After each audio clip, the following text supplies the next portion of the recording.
Look, I'm just gonna say it. I love JoJo's stand powers. Like, the weirder they are, the better. And you might think that I'd be talking about Part 6 because Part 6 just came out on Netflix. And while I am a big fan of Part 6, and it's just excessive amount of piss, man, Araki was going through something. I actually took this opportunity to catch up on Part 8. And you know how every JoJo protagonist has, like, their obvious power and then a cooler power that comes out toward the end of the series? Well, Gappy the protagonist, his stand soft and wet, had the ability to just take stuff from things. So he could actually steal objects, but he could also steal concepts. So, like, if he stole friction, you'd get all slippery. And he would put them in little bubbles. Cool. And in the end of the series, spoilers if you don't want to know what his final power is, it turns out that the bubbles are actually made by infinitesimally small vibrating strings, because Araki apparently read a book on string theory. But they're so infinitesimally small they cannot strictly be said to exist, which means that Gappy and his stand cannot strictly be said to exist.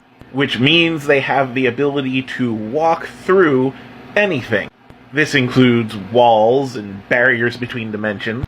It also includes time, or my favorite one, logic. Hirohiko Araki literally said that this character is impervious to logic.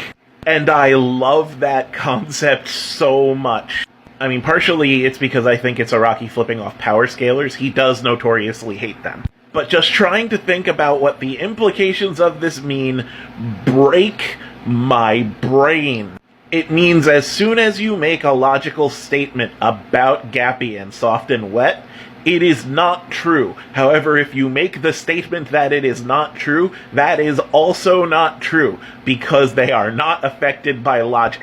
It means that any kind of boundary you try to encase them in, whether it's a logical boundary or physical one, they can walk through. Which means you can't call them a reality bender, because if you do, that's a classification, and they can walk through that.